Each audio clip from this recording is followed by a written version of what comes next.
There was some intrigue over whether or not House Speaker Lisa Demuth would continue on and run in a Republican primary.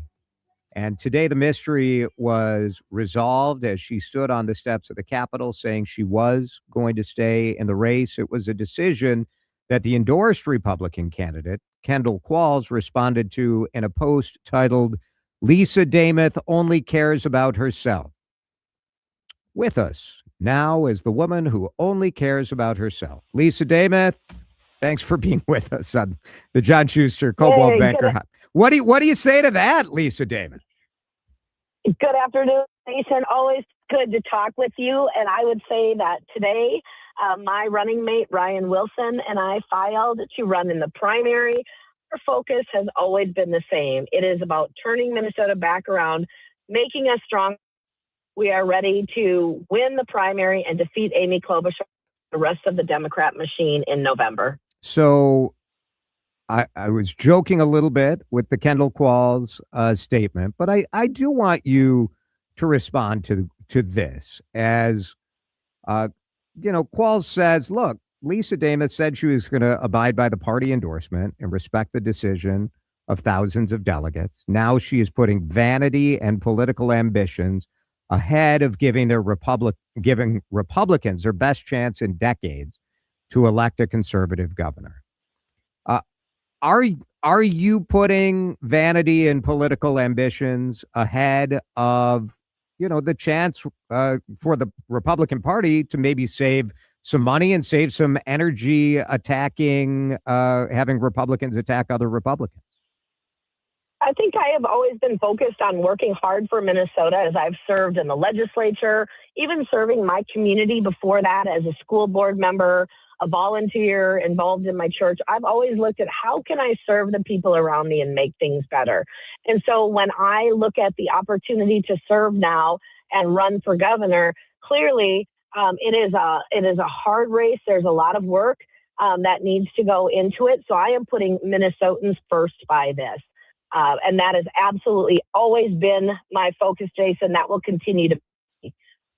Do you trust the results from the convention? I think it's interesting. So I had said early on when I got into the race that I value the work of the grassroots and the endorsement process. That is why I've always focused on both seeking and receiving that endorsement when I've run for the legislature 4 terms. That was the intent that I went into the state convention. Clearly, there were problems with technology that the state party chose to use. And when that was evident as brought forward to our campaign and another campaign by the state party where they had things laid out and they said, we have a problem here, that brought all of it into question. And so I think what you've seen is where there's no guarantee that this process was without fail. And so I think as you saw the day progress, and then even the statement brought out by the state party chair saying, although they think it was right, there were enough concerns raised that they are allowing anyone that had said that they would abide by the endorsement to not continue to do so at their discretion. I think that was a fair statement. Again, on Saturday, there were other candidates for governor that were kicked off the ballot. And if this had been wrong from ballot number 1, they absolutely can go forward and file if that's what they intend to do. But I think the main thing is Minnesotans, yes, we'll talk about this for a little bit. I think it will referred back to, but I think Minnesotans are ready for a change. And you and I, Jason, have talked about fraud. That's what we're hearing at the doors when we're out talking to people is our tax dollars are lost in fraud. I think that's where the bulk of Minnesotans are focused is lower our taxes, don't keep letting money go out in fraud and make our state strong and good. Lisa Demuth is with us. She's decided to stay in the race. I just want to ask one more question about the convention because like you, I don't think most regular people care that much. It's like, all right, if Demuth wants to run, she should run. But while you're pointing to anomalies, and there's no doubt there were anomalies, I think there's also no doubt that by the end of the night, Kendall Qualls had the support of more of those Republican delegates than you did. Do you agree with that they preferred and chose him over you? There were under 2,000 people that were voting, if those numbers are correct. And I think what I have heard from Minnesotans all along, but especially since late Saturday night, early Sunday morning, all through the day yesterday and even today, is that this gives the opportunities for conservatives, for Republicans, maybe independents, and some of those Democrats that just feel they want a little bit different change. This gives that voice and that opportunity for all of them to exercise their ability to vote in the primary on August 7th. And that's what Minnesotans want. They want everyone to have a chance, not just those that went to the convention or tried to go and weren't delegates, or, the process there. So I think this really opens up this field to really hear from all Minnesotans. The other thing, Jason, is remember the statewide precinct caucus poll that was taken for Republicans. Democrats had their own, but the Republican one specifically, I overwhelmingly won that statewide. And those weren't just delegates. Those were Republicans at their precinct caucuses that saying Lisa Demuth can take this over the finish line and win. And so that's really where my focus is, Jason. Was it a mistake to have a moment of silence for Derek Chauvin at the convention? I wasn't in the convention hall at that time. And so I think, it was a few minutes. Obviously, you and others want, that's kind of a buzzy thing right now. But what I would say is I have, as Speaker of the House, presided over moments of silence. I have also obviously observed them many times. I think of those that we have done where it's fallen officers, the tragedy that happened in Burnsville, the loss of the officer in Minneapolis, service members. That's something we just did with the service member that lost her life just a couple of weeks ago. We did that on the House floor. That is where moments of silence, I believe, should be held.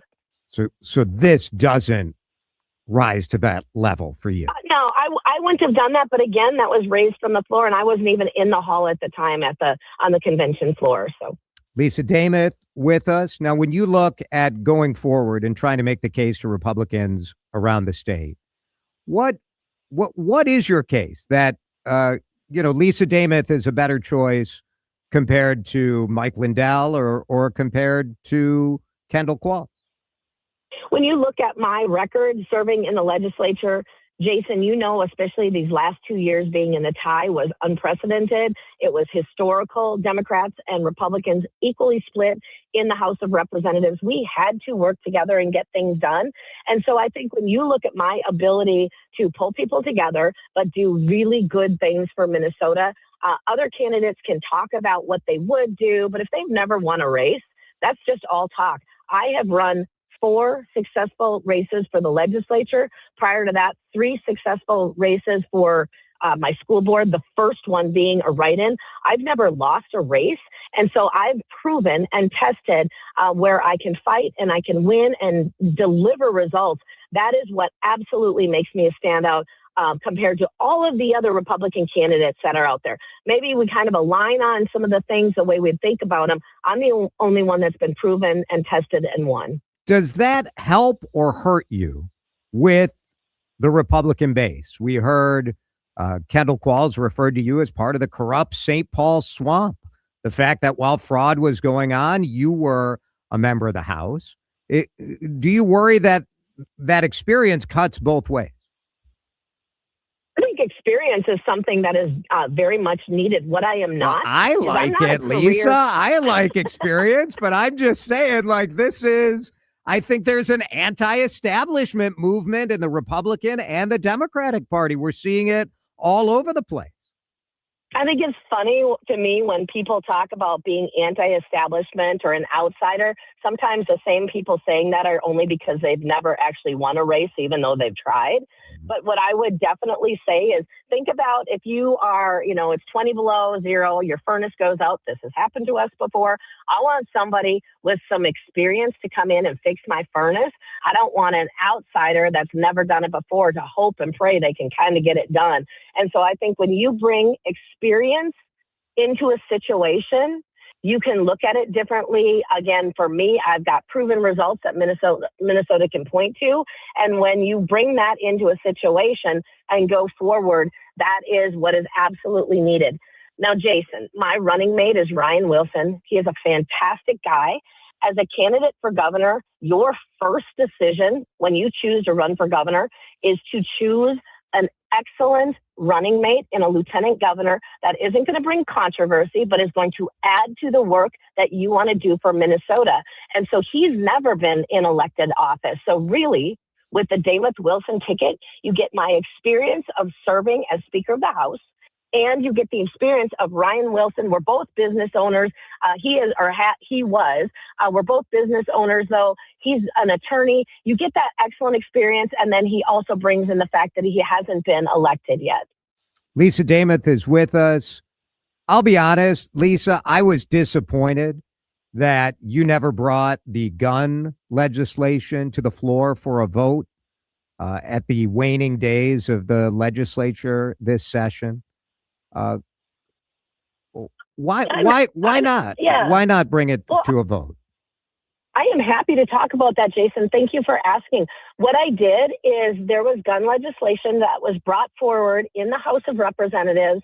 The bills were heard in committee and voted on 5 times in February 24th, 25th, March 5th. There were 5 different bills in the committees held, listened to, voted on, but they didn't have votes to go on. And then 3 different times on the House floor, there were bills brought up for an urgency that were debated and taken to a vote, and there weren't enough votes to pass. So I think it's very misleading to say that votes were never taken. What we did do is we did very good things when it comes to school safety, and that's what the conversation was.